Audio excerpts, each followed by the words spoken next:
والحقيقه يعني انا بالنسبه لي من الناس اللي ساهموا الحقيقه في نجاح برضه، وكان ليه دور كبير جدا معانا في المؤسسه.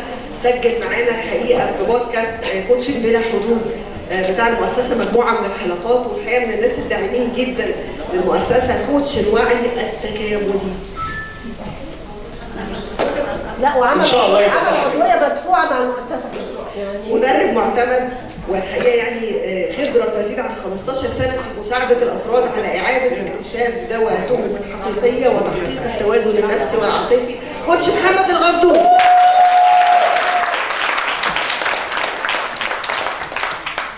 سيبكم بقى من الكلام ده كله.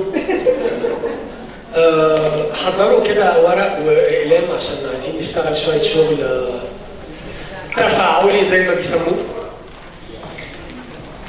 انا كان نفسي انط في الحديث السابق، كنت هموت يعني، مش قادر امسك نفسي، عايز انط على الحديث، عايز اقول والله هتكلم في الحاجات دي بس سيبوني شويه وقت وانا يعني انا جاي اهو.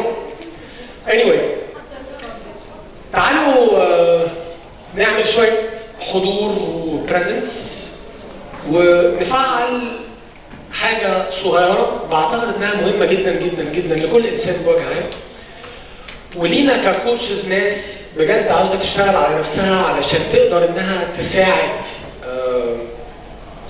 العالمين هسميهم كده. تعالوا نبقى عندنا وعي بافكارنا، لانه لو الانسان كان فاكر نفسه مكرم، عنده امانه في انه يعمر الارض، وعنده نيو كورتكس وعقل مفكر من الثلاث امخاخ، مخ منهم عاقل، فده لان هو عنده افكار، يقدر يختار فكره عن فكره، وفكره توديه يمين وفكره توديه شمال. كتير من الافكار بتاعتنا احنا ما بنبقاش واعيين بيها، يا اما تحت الوعي يا اما على ثريشولد يا دوبك في الوعي، او حاجات طبعا في الوعي، وكل واحد بقى ايه واخد رزقه من الوعي. فتعالوا هنلعب لعبه كده صغيره 60 ثانيه 60 ثانيه نشاهد افكارنا، هنعين بواب عشان ما تبقاش وكاله من غير بواب زي ما المصريين بيقولوها. هنعين بواب واقف على باب مخك العاقل اللي عنده وعي بالافكار، زي السكيورتي كده اللي عند الشركات، بيكتب الفكره دي دخلت، الفكره دي خرجت، الفكره دي دخلت، الفكره دي خرجت. ونحاول في 60 ثانيه نتوعى بالافكار اللي دخلت او دماغنا هاربرت او احتوتها دماغنا، لان احنا المخلوق العاقل المكرمين عن بقيه المخلوقات، فممكن نفعل الحته دي شويه. واحد اوكي حلو. بعد ما الفكره البواب هيكتبها عشان ناكد على الذاكره بتاعتنا، هنعمل لها بروجكشن على السكرين دي، كانك قاعد في السينما على كرسي من دول. لما يلقط فكره البواب هتمسك الفكره بوعيك وتعمل لها بروجكشن على السكرين دي عشان تدعمها وتاكد ذاكرتك انك فاكرها. بعد ما تتاكد انها موجوده هتعمل لها سكرول ليفت وتحطها في الصندوق ده، كانه اللوج بوك بتاع السكيورتي جارد اللي قاعد وكاله من غير بواب، فهو شغال بواب. اوكي؟ اول فكره، وتستنى لغايه ما تجيلك فكره ثانيه. اول ما هتوعى بيها برضه بروجكشن على البروجكشن سكرين، وبعدين تعمل لها سكرول ليفت. اثنين، الثالثه بروجكشن، ثلاثه.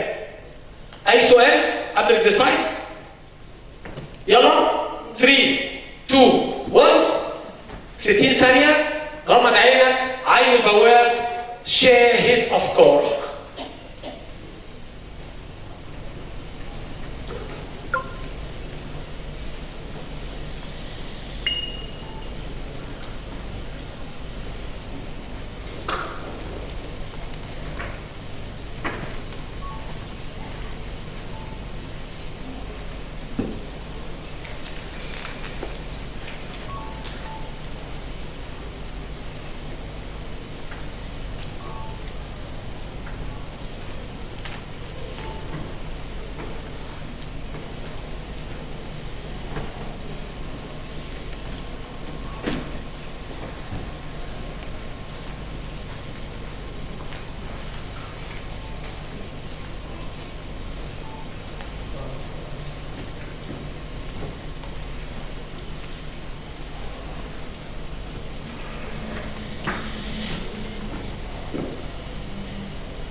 Yes, 60 seconds. Now, make sure انك عملت لوجينج، كتبت زي سكيورتي جارد كده اللي على باب الشركه والعماره الافكار اللي جات لك. ناس جات لها 5، ناس جات لها 10، ايا ما كان.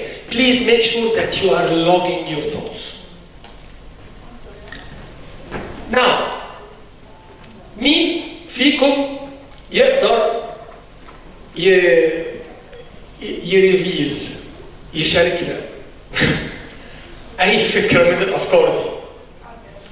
يلا. الافكار هو بالاول فكره كانت ولا غمض عيني ولا ضل فتحه. بعدين ثاني فكره انه شكل هالسيشن هاي انتراكتيف حلوه تكون مختلفه. بعدين شوي طلعت فكره ثانيه هو انا تعبانه بدي اروح. وبعدين فكره كمان اجت لسه فكره علقه بالحوار القديم بين كوتش موسى وكوتش اللي قبله بخصوص الحوار يعني العميق اللي كان موجود. يس. وبعدين كمان فكره طلعت ثانيه، ايش كمان اخر فكره؟ هم هدول هلا اتذكرتهم تقريبا. انت ترفدي البواب علشان ما سجلش واحد وهو داخل، نسيت. ثانك يو سر، ثانك يو. يس. المايك يقدر يسافر هناك؟ المايك يقدر يسافر؟ هو مايك واحد بس؟ يس هنا. يس. شوف كده لو النص ده في حد تاني يديله مايك بليز. هنا.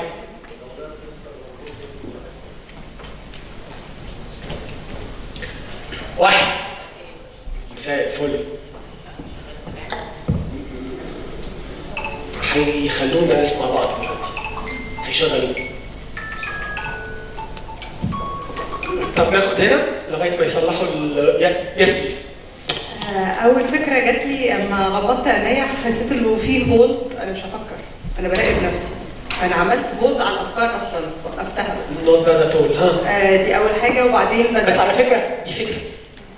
انه الفكره انه ام هولدنج، انا دلوقتي مش بفكر، انا براقب نفسي اني هفكر فانا مش بفكر. دي فكره.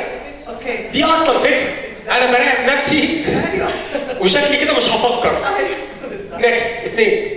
رقم 2 بدات احس انه انا مبسوطه انه انا موجوده هنا وبتعلم من حضرتك وبتعلم من دكتور احمد مجدي، فبدات الفكره دي حلوه. 2. شويه جت دكتوره ناديه في بالي لانه انا صعبان عليا انها عماله تمشي برجلها فعدت الفكره بتاعتها. 3. ده اللي فاكراهم دلوقتي، في 2 وقعوا مني. البواب برضه محتاج يترفد. ثانك يو. يس. كده انا سامعاك. يس. اوكي. اول ما بدات الفيجواليزيشن حسيت ان في افكار كتير عماله بتجري ورا بعض. ما لقطتيش ولا واحد فيهم؟ لقط. حلو. بس اخدت بوز كده ان انا اشوف الصور اكتر، يعني اشوف ايه الصوره اللي جايه عشان القطها كفكره. فكانت كلها موجهه ليا في الاول انه قد ايه انا جميله، قد ايه انا غنيه، قد ايه ام ريسبكتفul. حسيت انه انا ايه ده يعني احنا كلنا عايزين من ده على فكره. لا انت يعني تدلدقي علينا كده من الطشت. كلنا هيك. يعني اول فكره جات لي انا جميله وغنيه. غنيه بروحي يعني مش كفاينانس. تاني حاجه انا شخص ريسبكتفul، انا بحب الاحترام واستحق انه انا احترم، وحطيتهم في الصندوق. وتالت واحده جات لي صوره الفاميلي بتاعتي. I'm expecting a baby وconfused شويه، بس ما قدرتش احطها في الصندوق بصراحه. يعني حسيت ان 60 دقيقه 60 ثانيه خلصوا قبل ما احطها في الصندوق. حسيت ان انا محتاجه افكر اكتر في الفكره دي، عشان دي كانت حاجه يمكن هي الحاجه الجديده عليا في المرحله الجايه، فحسيت ان انا محتاجه لها وقت اكتر. بس هي كانت انكلودد من ضمن الافكار. انت حبيتيها فرحتي محتفظه بيها كل 60 ثانيه. لا حضرتك طلعتنا من الفيجواليزيشن. عليا. ثانك يو سو ماتش، اشكرك. ياسمين معاه مايك. يس. هنا 2 3. يس بليز. هي كل الافكار جوه المكان يعني. اول حاجه فكرت ان انا اقوم اشكر دكتوره ناديه، انا شكرتها على الفيس قبل كده ان انا مجتمع في وسط المجموعه الجميله قوي دي. الحاجه الثانيه ان انا بلوم نفسي ان انا ما بداتش ان انا اتعلم او اعرف عن الكوتشنج الا دلوقتي، كان فتره كبيره جدا. لا ده انا عايز ادي لنفسي برضه فكره ان انا ممكن اروح اقرا عنه كتير، وكمان اتواصل مع دكتور محمد الغندور، لان اصدقائي الدكتوره منى والدكتور حكيم كلموني عنك كتير، وبس. حلوه كده. يبقى شكر للدكتوره ناديه الندم على الكوتشنج وانك تتواصل مع محمد. ثانك يو. يس، المايكات جاهزه هنا ولا لا؟ السلام عليكم. وعليكم السلام. أول فكرة جتني تمرين يقظة، كنت بنعمله وأنا تعبانة، أنا موجود، أنا مرتاح، أنا على الأرض، أنا بصحة. بعدين وقفت شوية، انتقلت، قلت لازم يكون في مركز مشابه ينعمل فيه اجتماعات في ليبيا، لازم تنتقل الفكرة من مصر لليبيا. بعدين شوية ارتحت شوية، قلت في البنت في الهوتيل تستنى فيها بنتي، ريحت شوية، قلت لا أجلي، أنت ما زال موجودة وفي ناس تستفيدي منها أكثر. 4 بعد ليبيا والبنت 4 بقت ايه؟ والخامسة الخطة في الليل شنو راح تكون؟ عظيم جدا. طيب انا محتاج اتوقف هنا علشان اقدر، بس انا خدت امثله كافيه عشان اشرح النقطه اللي انا حابب اتكلم عليها وايه علاقتها بالبالانس.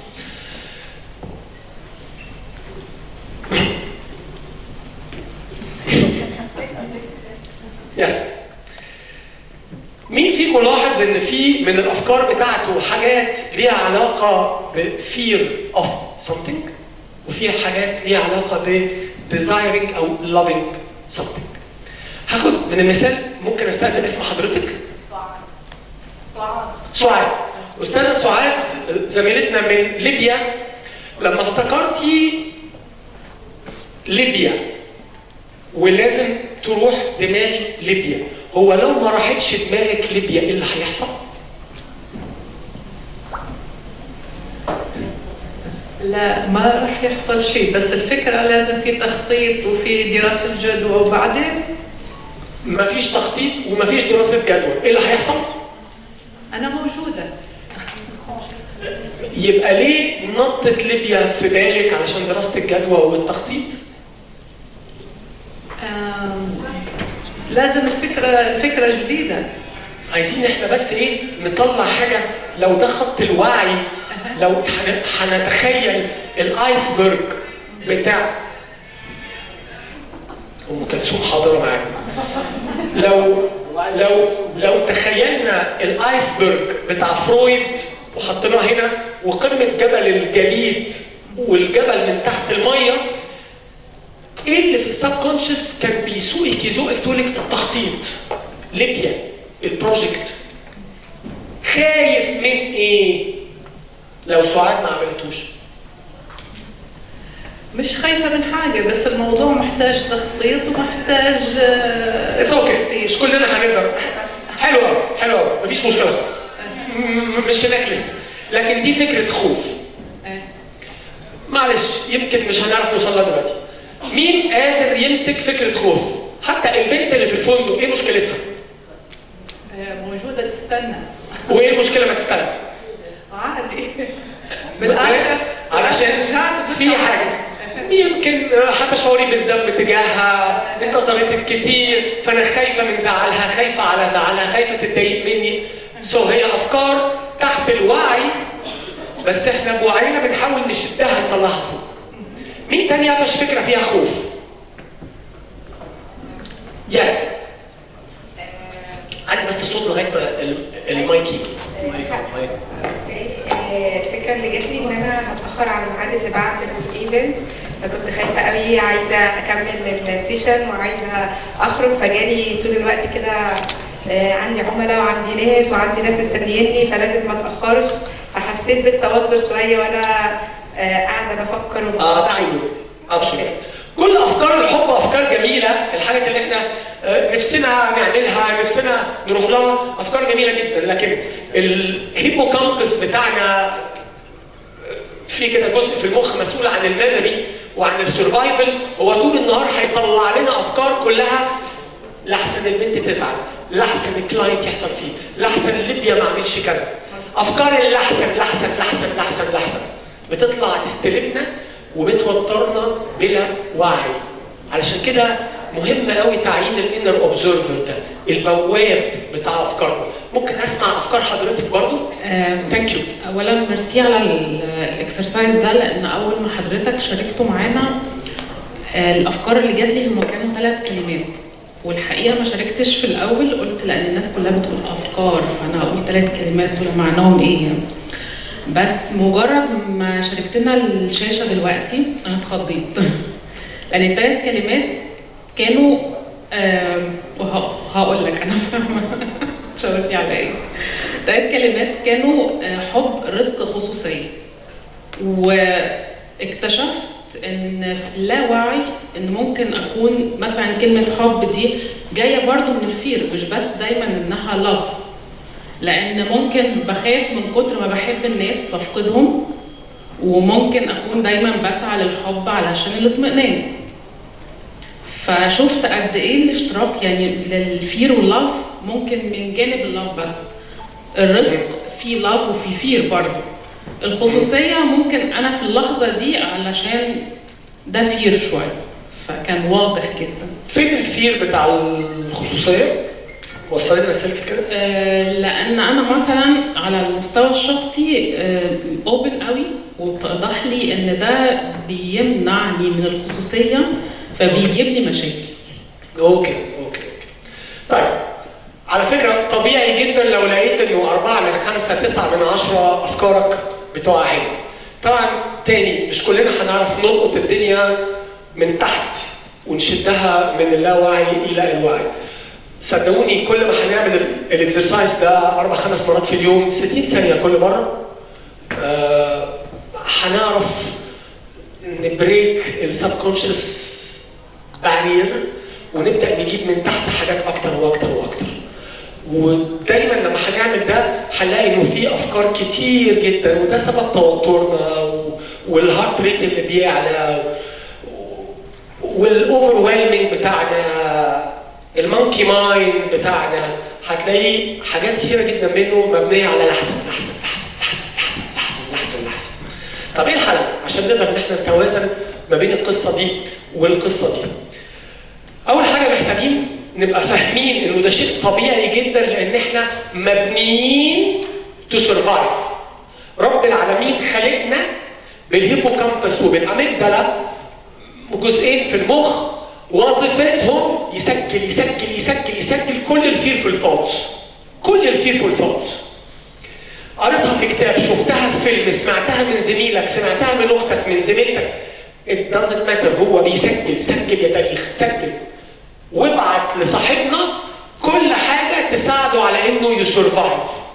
فده شيء طبيعي، احنا مش مبنيين to succeed or to pursue our goals. ده مش في الجهاز العصبي المركزي بتاعنا، مش موجود. محتاجين بقى ان احنا نوصل، محتاجين ان احنا نعمل حاجه تساعدنا ان احنا نقدر نستعمل افكار الخوف بعد وعينا بيها عشان نقدر نتزن شويه ونروح باستعمال افكار الخوف للجروث مود. طب انا عايز اعمل ايه بقى؟ طب ده مخوفني، ايه اللي اقدر ان انا اجرو واستعمل اللافينج فورس او اللافينج باور؟ هستعملها يعني هسميها كده the power of love بدل الافيرشن او البوشنج اللاواعيه بتاعت الفير. مع الاسف ما عنديش وقت قوي ان انا اقعد اصول واجول في القصه دي. عندي بس تنويه واحد عايز افكركم انه الخوف ملوش اتجاه والحب ليه اتجاه واحد. ان انا هاخد الطاقه بتاعتي من المكان اللي انا عايزه للحاجه اللي انا بحبها ايا ما كانت. عايز ادي ايه؟ عايز اروح لايه؟ عايز اشرب ميه. لكن لو في هنا اي حاجه مخوفاني، خايف على البنت اللي مستنياني في الفندق، خايف على البلاننج بتاع البروجكت بتاعي، طب هعمل ايه دلوقتي؟ لو انا ما كنتش واعي بالفكره دي انها فكره خوفيه وجايه من الهيبوكامبس اللي بيبعبع بتاعنا طول النهار، مع انه قصده شريف جدا، قصده شريف جدا، هو عاوز يساعدنا نسرفايف. هو الراجل يعني ربنا ما بيخلقش حاجه هباء، ده مخلوق علشان يساعدنا نسرفايف، من غيره كان زمان جدودنا راحوا في الوباء من زمان. احنا محتاجينه ضروري، لكن تعالوا نستعمله بطريقه خلاقه بعد الوعي. انا النهارده بقيت واعي، عارف يعني ايه انه افكار الخوف مش هتوديني في حته. طب انا عايز اعمل ايه؟ البنت اللي في الفندق، طب البلاننج. يوم كل ما تجيلي فكره من الناحيه دي انا اخدها بوعي واوديها للاتجاه المرغوب، مش الاتجاه اللي سبوراديك خوفي ملوش اتجاه. طبعا لانه بيسوقنا في اللا وعي. any question في الجزء ده عشان هنتقل الى مكان اخر دلوقتي. مكان اخر دلوقتي. any question in this? yes please. الافكار كتير هي افكار دايما سلبيه، تمام؟ بالتاكيد هم في النيورو ساينس وفي السايكولوجي بيسموها the negativity bias. اوكي. وكأن احنا متحيزين ناحيه الافكار السلبيه. جميل جدا. الافكار السلبيه من خصائصها ان هي بتخترق. تمام؟ يعني بتوصل على طول، هي الفكره بتخش اوكي، بتوصل بتتحول يا اما الى طبعا الى مشاعر الاول، تمام؟ وبعدين بعد كده بيحصل اما سلوك او كتمان معايا، ويحصل بقى حاجات داخليه والكلام ده. انا بقول على حاجه على فكره بتحصل لي انا شخصيا. يعني انا بقول اللي بيحصل لنا عشان اشارك كمان التجربه بتاعتي. اللي بيحصل ان الفكره بتيجي سلبيه، ماشي؟ بيأثر على مشاعري، مشاعري دي بتوصلني الى سلوك معين او كلام معين او كتمان، وفي تحرك داخلي جوه او ناراتيف معين. بالظبط. كتمان او تحرك داخلي جوه. الفكره كلها في ان انا ازاي اعمل الفلتريشن ده وازاي اتحكم فيه. احكي مثال. ايه؟ مثال. حضرتك زي ما انت قلت كده، يلا خايف على حاجه معينه. لا مش عايز حاجه معينه، عايز حاجه فعليه حطها لنا على الترابيزه دلوقتي. طيب. عشان نشتغل والناس كلها تستفيد منها. طبعا. طيب. فكرة مثلا ان انا اوريدي بشتغل في البيزنس، اوكي؟ فعندي مشكله مثلا في الجزء بتاع البيمنت مثلا، اوكي؟ ده حقيقي فعلا. فان انا مش هقدر ادبر الجزء بتاع البيمنت المطلوب مني. اوكي؟ فدي فكره سلبيه. حلو. دي حاجه مثلا معينه فعلا مسيطره عليا، وخصوصا ان الموارد مش مساعداني على كده. غرضها ايه الفكره دي؟ غرضها الشريف ايه؟ انها دي غرضها شريف جدا. يعني معنى كده ان كل فكره سلبيه ليها غرض شريف؟ مفيش فكره سلبيه ملهاش غرض شريف. عشان بس نبقى متفقين كده. مفيش فكره سلبيه ملهاش غرض شريف. طبعا هنا يعني كلمه شريف بس عشان ايه؟ احسن انا مش فاهم ده بصراحه. ما اقصدش انها شريف، بس عندها بوزيتيف انتنشن ليه؟ تمام. اوكي هنسميها كده، عندها بوزيتيف انتنشن ليه؟ تمام. انا بس اللي هستفيد بالبوزيتيف انتنشن دي، بالنية الطيبة دي، انا هستفيد بيها. لكي تحميني من شيء. هي شغالة اوتوماتيك نيجاتيف بايس، انحياز. فهي تعالى، هي عايزة تخليني شخص مسؤول اكاونتبل، لما يبقى عندي قسط ابقى قادر على ان انا اعمله. لان لو انا ما كنتش قادر على سداد هذا القسط او البيمنت، شكلي هيبقى ايه؟ احساسي هيبقى ايه؟ هيقولوا عليا ايه؟ صح؟ فهي عايزه تحميني من ايه؟ من الثلاثه دول، شكلي، احساسي، هيقولوا اي مكان يعني. فهي غرضها شريف ولا لا؟ هي عاوزه تحميني من البين اللي هتحصل لي لو ما التزمتش بالقسط بتاعي. صح؟ يبقى هي النهارده عاوزاني التزم بالقسط. حط لها بلان. انت لما التزمت على البيمنتس والانستولمنتس او وات ايفر، مش فاهم قوي ايه الموضوع، ما بتفرقش، كلنا عندنا اصلا اقساط يعني. اول ما التزمت عليه كنت بلاننج انك تدفعه ازاي؟ تمام. كل ما تجيلك الفكره مش هتقدر تدفع على بكره، هيقولوا عليك ايه؟ شكلك هيبقى وحش، ده انت هتفضح نفسك في وسط الاوساط المجتمعيه والاجتماعيه وبتاع. انت تقول لها ايه؟ Thank you for trying to protect me with gratitude، لانه من غيرك انا كان جدي حسب الله 17 راح في الوباء من زمان. فانا ثانك يو ايتها الفكره. now I will go plan my payments هتيجي ازاي؟ لان انا كده كده ما عنديش حل غير ان انا ابلان اشوف هدفع ازاي. يعني حضرتك بتقصد تقييم الفكره السلبيه؟ يعني ايه تقييم؟ يعني ان انا بعد ما تخترق ابتدي اقيمها، اعرف انت عاوزه ايه. هو لازم اعرف انت عاوزه ايه، اللي هي الغرض الشريف. قبل الاختراق، هي المشكله قبل الاختراق. ما انا مش فاهم يعني ايه اختراق دي. يعني اللفظ النوشن بتاعي مش هو النوشن بتاعك. يعني بقول لحضرتك مثلا قلت هنا ان هم في من كل 9 إلى 10 افكار. ده شيء طبيعي. يس. حلو. يكونوا افكار فين، صح؟ يس. حلو جدا. الافكار دي بتيجي على البال ولا بتخش جوه المخ؟ على حسب وعيك. ماشي. لو كان وعيك تمام وانت متمرن على this exercise، لو كان وعيك تمام وانت متمرن على this exercise هتبقى حافر تحت اكتر من الناس كلها وجاي واصل تحت، بتجيب من تحت وعيك فوق واعي ده اكتر من الناس تانية. النقطه بتاعت الوعي بقى هي الجزء بتاع الوعي. ماله بقى؟ هو ان انت ازاي نقويه بحيث ان هو exercise البواب لو هينفعك البروجكشن سكرين سكرول ليفت لوج بوك keep it up. تمام. always try to do it. تمام. لانه ده اللي هيمرن عضله النيورو باثويز او الموصلات العصبيه بتاعت what you practice اللي بيحصل فيه.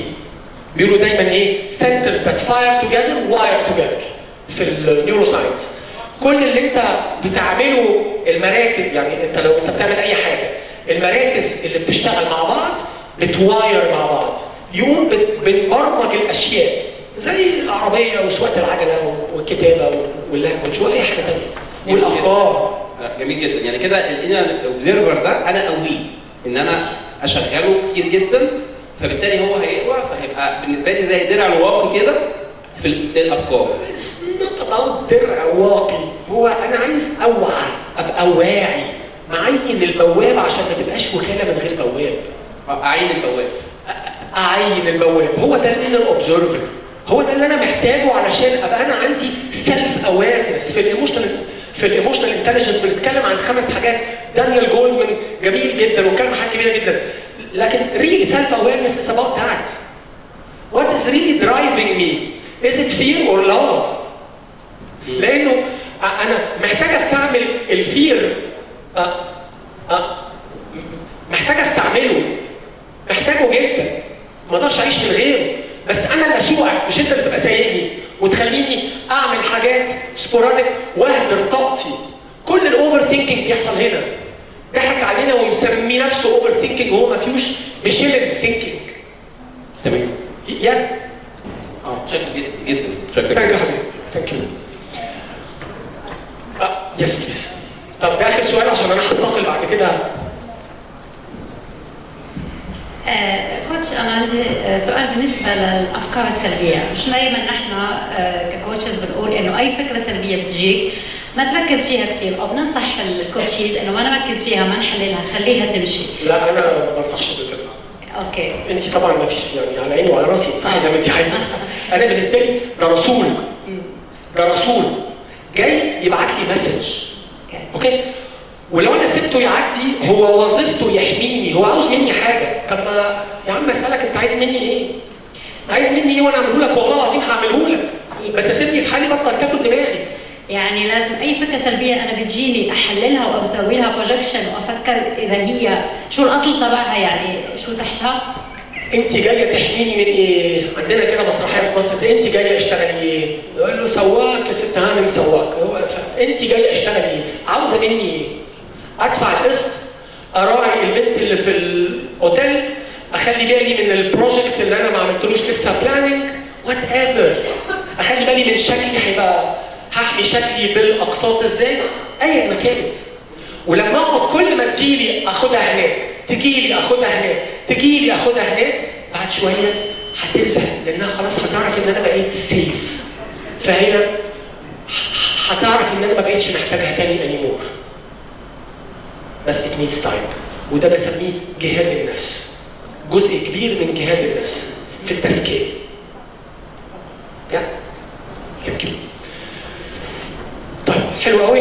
let's move. انا عارف ان كلكم عارفين الويل اوف لايف. ABC كوتشنج كل الناس بيعملوها. حابب ان انا احط زيتونه صغيره قوي على الويل اوف لايف. مين حابب يشتغل سريعا كده معايا على الويل اوف لايف لغايه ما هنروح للزيتونه بسرعه قوي؟ محدش خالص. 2 3 يس. طيب anyway اللي حابب يشتغل الورقه اللي هي قدامكم الدايره الشهيره بتاعتنا هنحط 8 5 9 12 it doesn't matter. حط الاسبكتس المهمه اللي في حياتك.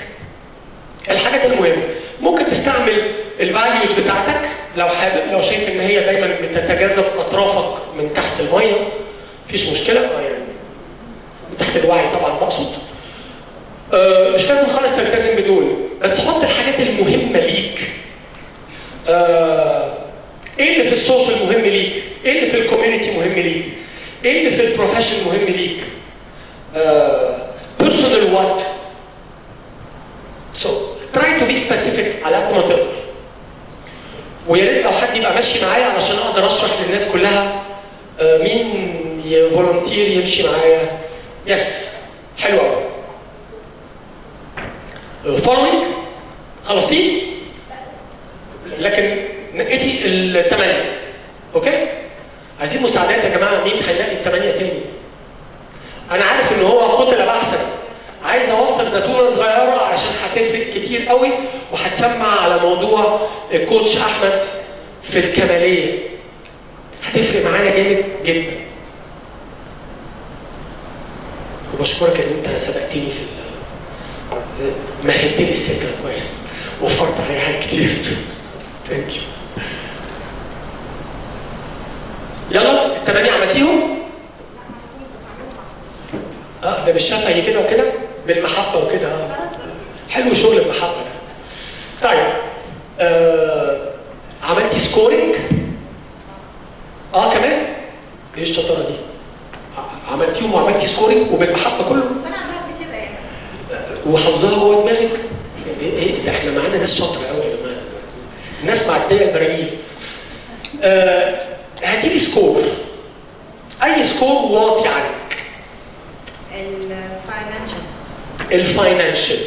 What about financial? What are you talking about في موضوع الفاينانشال؟ مش ما عنديش حته الماركتنج لشغلي كويس علشان الفاينانشال يبقى اعلى يعني. اوكي ماشي. ما عنديش حته الماركتنج كويس عشان الفاينانشال يبقى اعلى. اديتي نفسك سكور كام؟ 4. 4. ايه ال10 من 10؟ السوشيال. لا ايه ال10 من 10 في الفاينانشال؟ لما يحصل ايه الفاينانشال يبقى 10 من 10. ماركتنج. لما يحصل ايه في الماركتنج هتدي نفسك اسم حضرتك ايه؟ يمنى الخطاب. ايوه يمنى يس.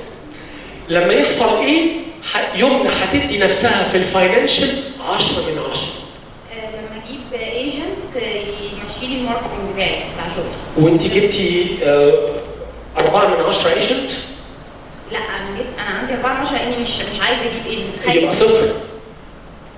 انا ما بحبش ادي صفر يا هانم صفر. ماليش في وشي كده يا كوتش. ما صوتش. على اي اساس يمنى ادت نفسها 4 من 10 هنا اذا كان ال10 من 10 لما تعين ايجنت؟ على اساس اني انا بحاول انا اعملها على اساس اني خدت كورسات ماركتنج. طيب wait. This is exactly the issue and the challenge في الويل اوف لايف. ان احنا بندي سكورات based على what I call in my school notions. يعني ايه notions بالعربي؟ يعني مفاهيم شعوريه. عامله نفسها مفهوم. عامله نفسها منطقيه. عامله نفسها انا جامد قوي انا جبت 4. لكن هي لا شيء. ومع الاسف الشديد ان احنا حتى خناقه البرفكشنزم وخناقه السعي ولا الرضا اتس اول اباوت نوشنز. مفاهيم شعوريه. هي كلها لو اديت لمليون حد هنا كلنا ورقه بيضاء قلت لكم بليز ديفاين What perfectionism mean for you هيجي لي 100 definition مختلفة عن التاني، لأن كل واحد هيبنيها بالنوشن بتاعته. What مفهومه الشعوري شايفه ازاي؟ كل الفاليو سيستم is about this. And even the financial.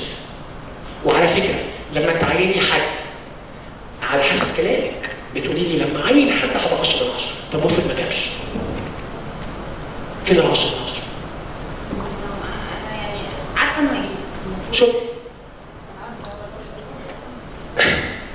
النوشنز بتقعد تعذبنا من تحت لتحت وتسرق طاقتنا، لان كل واحده من دول كل مسافه من دي بتاعت البرفكشنزم المسافه من 7 ل 10 بتعذبني، بتكربجني على المخده بالليل وانا داخل انام، وعي او لا وعي.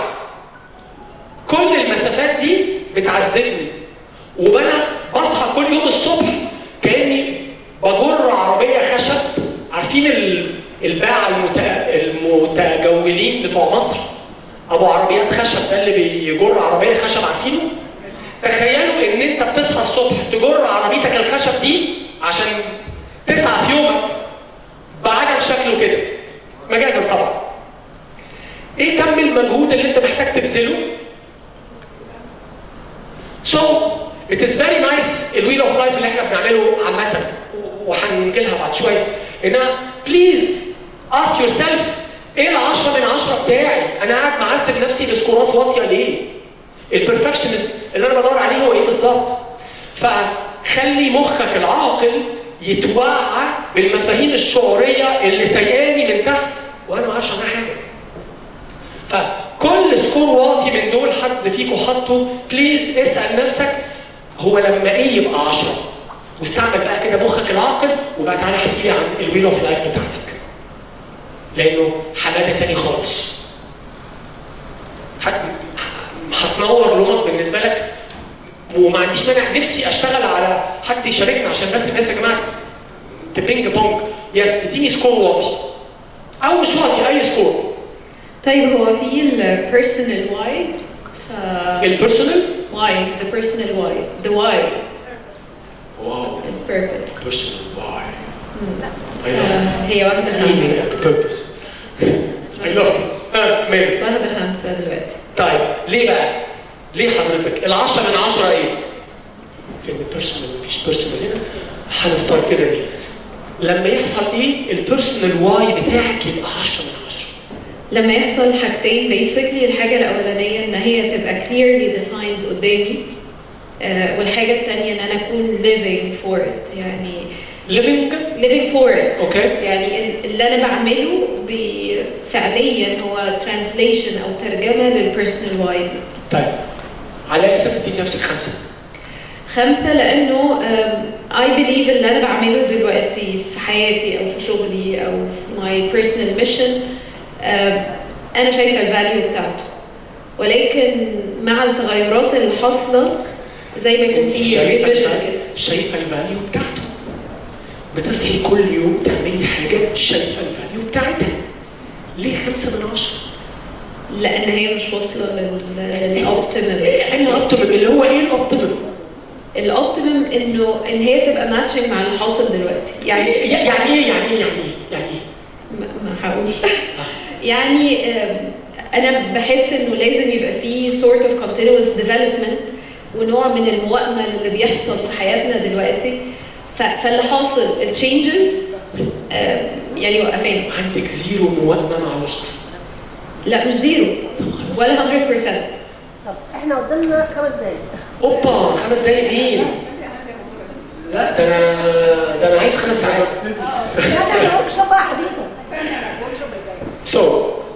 السكور بتاعك اللي انت بتبحثي عن اللي الدكتور احمد لسه كان بيتكلم عليه، ليه شايفه نفسك مقصره في ال5؟ انت بتصحي كل يوم الصبح تعملي ما يتماشى with your purpose.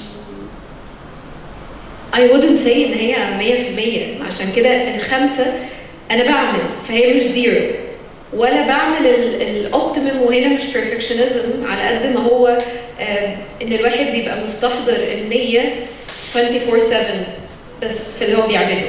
اوكي علشان اختم الحته دي، عشان ده كان نفس غالبا بتبينج بونج على نفس الديبيتبل نوشنز اللي حصلت هنا من شويه. لئن شكرتم،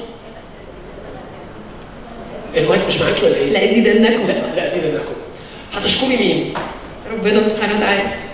فاين، اكيد اكيد، بس عشان ربنا عمل ايه؟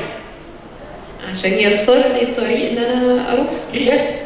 لو طبطبت على نفسي في الخمسه وقلت لها برافو عليكي في الخمسه، انا فخوره بيكي بالخمسه، بكره يبقوا كام؟ لما اشتغل عليها بقى 5.05 5.001. انت كريمه قوي على فكره، انت كل الكرم. anyway، لكن لو قعدت اقول لنفسي انت مش كفايه، انت مقصره، انت ما بتعمليش، مش متواكبه مع العصر، انت عندك تقصير في 1 2 3 اكس واي زي، النفس هتحب تتعاون معاكي، نفسك هتحب تتعاون معاكي؟ قطعا لا، لو هي جايه بسنس اوف بليمينج او لوم، لكن لو هي جايه بسنس اوف وعي. Are you aware بايه اللي بيحصل هنا؟ Are you aware بايه اللي بيحصل هنا؟ يعني I can never be 100% sure، بس اتوقع انه دي طريقتي في السعي. Keep on monitoring it please. بس keep on monitoring it. والانتصارات الصغيره محتاجه دايما تبقى highlighted. الدوبامين مهم قوي بالنسبه لنا، لما اقول لنفسي you are good enough، انت برافو عليكي على الخمسه، برافو عشان بتتواكبي دلوقتي، عملتي الحته دي عشان تتواكبي مع العصر، ما اعرفش عايزه تدرسي ايه تاني او وات ايفر، to be more adaptable مع المتغيرات، اشكريها هتستزيد وهتتعاون. anyway، طيب ودي النقطه البسيطه الزياده اللي انا كنت عايزها هايلايتها في الويل اوف لايف، انه بليز واتش اوت، انت بتدور على ايه ومدي سكورك بناء على ايه، عشان الناس كلها دايما عامه بتلعب في المنطقه دي، بس ان احنا نعمل ريبرايورتايزنج للحاجات اللي على الويل بتاعتنا. مش كل الناس بتدور على انها تلور الاكسبكتيشنز، ولورنج الاكسبكتيشنز مش معناها ان انا مش عايز ابحث عن التجويد، انا محتاج ارضى واسعه، ورده واسعه، ورده واسعه. ده كمان انا بشوف ان هو بالانس ما بين الماسكولين والسعي والفيمينين والرضا. لاست ثينج اللي عايز اختم بيها،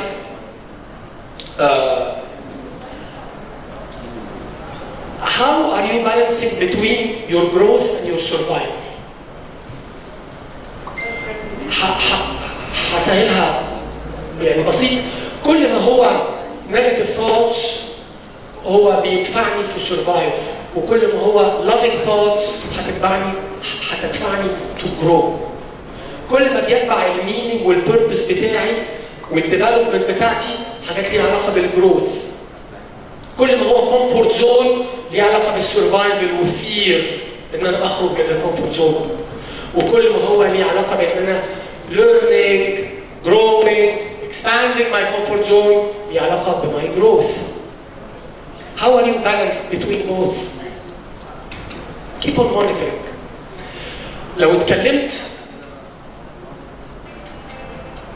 اتكلمت الدكتور احمد اتكلم عن البالانس ما بين السبيريت والسول والبادي. Are you in balance؟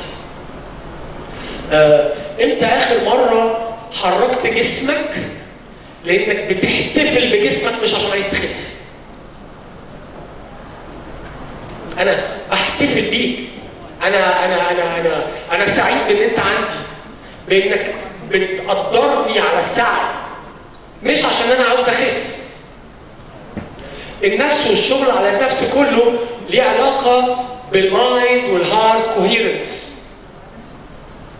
Are you closer to your spirit with your sense of purpose and meaning, ولا closer to your body for survival? Watch your balance على قد ما تقدر. I know إنه these things are not really easy. I know. وممكن يبدو لوهلة كبيرة إنه كلام lip service، ده كلام نفعله ازاي؟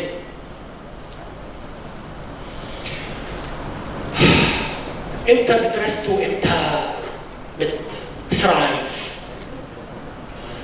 القصه بتاعت الكوربريت اياها بتاعت الورك لايف بالانس اللي بيشتغل بيعملها ازاي واللي ما بيشتغلش بيعملها ازاي؟ بليز ان لبدنك عليك حق. محتاج ان انت ترست. الرست ده انت محتاج، ده محتاج السيروتونين، ده نيرفس سيستم ريجوليتور، ده بتاع السلام والسكينه والرضا والامتنان. ما تخليش 5 ساعات يعدوا من غير ما تزور المنطقه دي حتى وانت على مكتبك. اعرف ان انت بتبرن، انت بتحترق في حاجات كتيره، فبرضه حاول توازن ما بين سعيك انك بتبني حاجات اللي بتبرن حاجات عندك. واعرف ان انا انت محتاج ارتاح وانت بترتاح ازاي. مش كل الناس بيرتاحوا زي بعض على فكره. الرضا بالبريزنت وبالهابتس اللي عندي، الرضا بيها زي 5 من 10 اللي عند حضرتك، لكن ده مش هيمنعني ان انا اسعى وابذل علشان ماي دريمز اند ماي فيوتشر ايام ما كانت. برضه محتاج ابقى دايما متوازن ما بين الاثنين، سعي ورضا وامتنان، سعي ورضا وامتنان.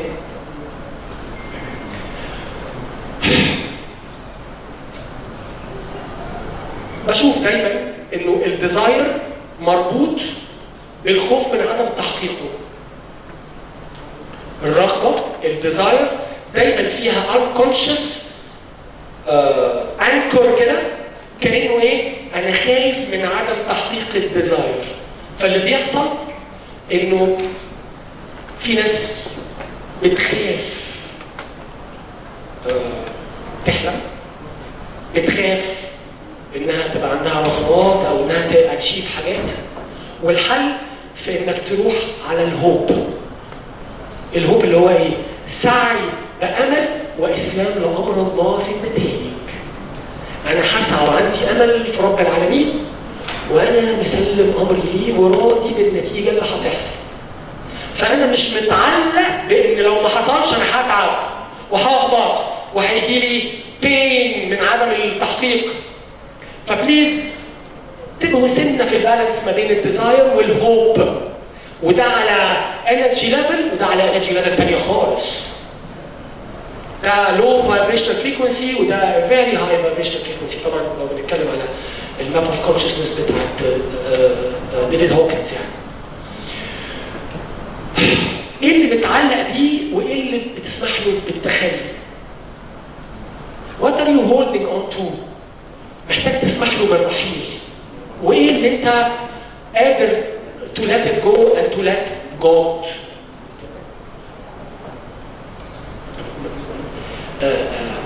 تاني السعي مع الرضا والرضا مع السعي. مفيش سعي من غير رضا ومفيش رضا من غير سعي. عشان تعرف تسعى بسلام بتوازن. القصة دي ايه؟ هل انت اقرب لده ولا اقرب لده؟ كلنا عارفين ان احنا ما نقدرش نتخلص من الانا، من الايجو، لكن نقدر نديره. يبقى انا اللي سايق مش انت اللي سايق. حتى لو انا هسوقك في الاتجاه ده بوعيك. Again, how to balance that or how to balance this challenge. نقطة من النقط اللي الكوتشز محتاجينها، بشوف دايما انها مهمة علشان نقدر نميت our clients in their model of the world. نروح لهم في المنطقة الفكرية الشعورية اللي حضرتك كنت لسه بتتكلم عليها. هو راجل فيجوال ولا راجل اوديتوري ولا راجل كاينستاتيك؟ وانا عندي ارهاق حواس زي ما كان امبارح الكوتش سامر بيتكلم. هل انا فيجوال؟ طب مش محتاج انمي ماي اوديتوري سنسوري؟ طب هل محتاج انمي ماي كاينستاتيك سنسوري؟ ماي فيلينجز؟ وده مور بعمل سنسوري اكويتي او ارهاق الحواس بتاعتي، the more I can step into where my clients are. فبقى فيجوال مع الكلاينت الفيجوال، اوديتوري مع الكلاينت الاوديتوري، وكانستاتيك مع الكلاينت الكانستاتيك، ايفن في الطريقه اللي بكلمه بيها، في نبره صوتي او so I can build a very strong rapport. طبعا the more I'm متوازن and flexible, the more I can meet my client in his model of the world. بتحلوا ازاي الاستراجل ما بين الايدنتيتي كرايسيس دي؟ مي از ا كوتش ومي از ا بارنت. بتحلوها ازاي؟ بتحاولوا توازنوها ازاي؟ بتكوتش عيالك اللي عنده عيال؟ بتكوتشوا عيالكم ها؟ بيحبوكوا طبعا. بتكوتشوا يور سباوزز؟ سلم لي عليك. قول له اني بسلم عليك وكده. انا قلت له انا مش كلاينت، انا ما تعاملنيش على ان انا كلاينت عندك، وانا واقع هنا بقى، واقع يعني. طب انا اروح فين دلوقتي؟ انت برضه بتشتكي زي مراتي اكيد. خلاص كده قدام حياتك، خلاص دقيقة واحدة وهنخلص. دقيقة واحدة خلاص، هفجر اخر بس قنبلة وخلاص. How are you balancing between your masculine energy and your feminine energy, being a man or a woman? بتعمل ده ازاي؟ ده الكلام الخطير. مش كده برضه؟ انا مش عارفة انا فين. ايه؟ انا مش عارفة انا فين. حطي النية هتعرفي. حطي النية بس كده، يعني ارمي شباك النية هتلم السمك وهترجعي. How are you balancing between your masculine energy even as a lady and your feminine energy as a lady and vice versa? دايما بقول طبعا السعي is masculine, الانجاز is masculine, الthinking is masculine، حاجات كده. Directive thoughts and expression are masculine. الكوتشنج فيه حاجات كتيرة جدا feminine by the way. الرضا، الامتنان، المرونة، الاكسبتنس. Judgment is here, acceptance is here. يا خلي خلص وخلاص. Thank you so much. عشان دكتورة نادية ما تعمليش مشكلة أكتر من كده. If you have one thing to end up, العب مع الديفاين بالانس. عشان رب العالمين ماشي في اتجاه بالانس، النيتشر ماشيه عشان تبالانس، الاورجانيزمز ماشيه في اتجاه بالانس، احنا بنبوظ حاجات. كل السيستمز بتمشي في اتجاه البالانس. فبليز حاول انت تنتبه للموضوع ده وتلعب صحاب مع السيستميك الملكوتي، السيستم الملكوتي. Thank you.